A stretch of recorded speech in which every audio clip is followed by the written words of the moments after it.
And unfortunately, when you're talking about I'm healing, it's a woman thing. Men don't say like that. But they don't say stuff like what? I'm healing. Oh, they do I'm now. sorry. Well, straight men don't. My bad. They do now. Oh yeah. Well, okay, masculine straight men don't. I don't hear them say that. But and then just it seems like with a lot of women, like victim identity feels better than growth. Like it's easier to be a victim. So I'm healing because of something that happened to them, when a lot of the time stuff that happened to them was at their own hand. I was talking about the differences between excuses and reasons, and I bet just to kind of give you the abridged version, we'll just say I think that most people who have excuses are the ones who don't want to do what it is that they want to do. Most people who use excuses as reasons, in a nutshell.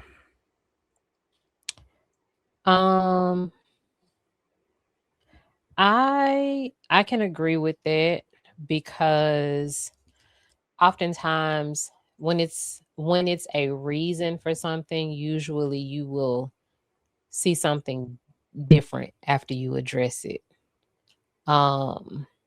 Because sometimes people don't know what they're doing. Sometimes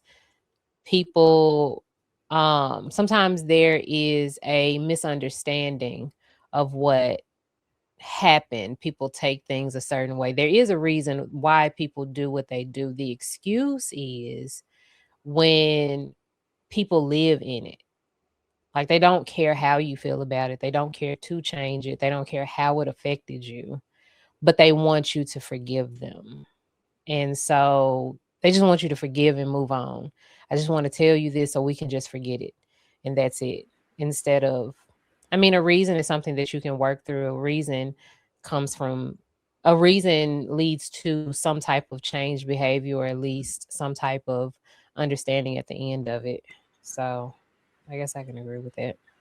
What about the aspects of like where social validation, it seems to reward this dysfunction in people? And unfortunately, when you're talking about I'm healing, it's a woman thing. Men don't say shit like that. But they don't say stuff like what? I'm healing. Oh, they do I'm now. sorry. Well, straight men don't. My bad. They do now.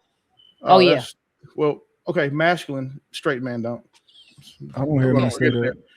But and then just it seems like with a lot of women, like victim identity feels better than growth. Like it's easier to be a victim. So I'm healing because of something that happened to them, when a lot of the time stuff that happened to them was at their own hand. They tolerated whatever the behavior was. They were active participants in the behavior that hurt them. They're having to heal from.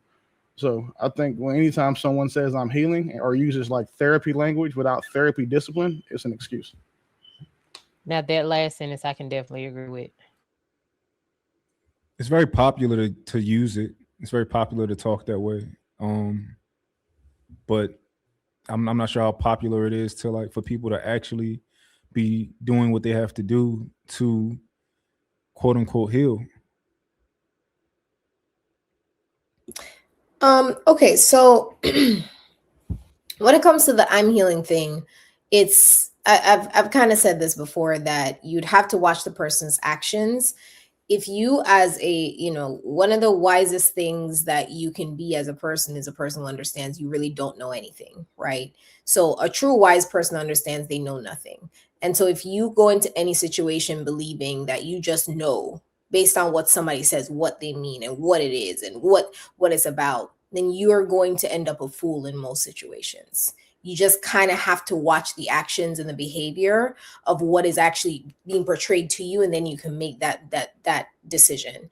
A lot of times when y'all are talking about who's saying I'm healing, you're not even talking about people you've met in your real lives. You're talking about people you maybe talked to on the internet. Like, you're not even actually talking about real life people you've been able to watch their behavior. You've been able to see things carry out. You've been able to see it over time. You've been able to see a case study of it. Like, oh, this is what happened. They said this thing and I've been able to see how it came to fruition. No, you're speaking about online conversations. These are parasocial. They're not real. Right now, we're all giving a representative and we're saying things that may sound good and may be a soundbite, but it's not. Nobody's able to verify any of it. So to say that if somebody says I'm healing, this means this, is just a little bit ridiculous. Just You don't really. think you made an assumption on information that you don't have, that we're talking about parasocial relationships versus people we actually know? Oh, I'm definitely making an assumption. I said, I don't believe you met these people in real life. You could prove me wrong. You could say, yes, I met 32 people who said I'm healing, and I've been able to observe that it's BS. Mm-hmm. Go ahead. I mean, I don't think that anybody on the panel would tell you the amount of people on the internet they've consumed saying that, or in person they've consumed saying that. But I think it's safe to say that our opinions are based on our holistic understanding and perspectives of what we've gathered. I don't think people are going to tell you, oh, I've heard 32 people on the internet. Can you tell me how many people on the internet I've heard say it? I don't think you're grasping my point.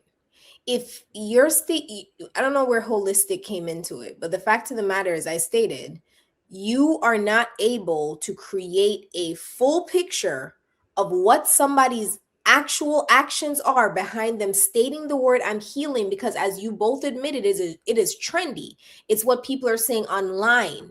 You are unable to verify or qualify how they are healing.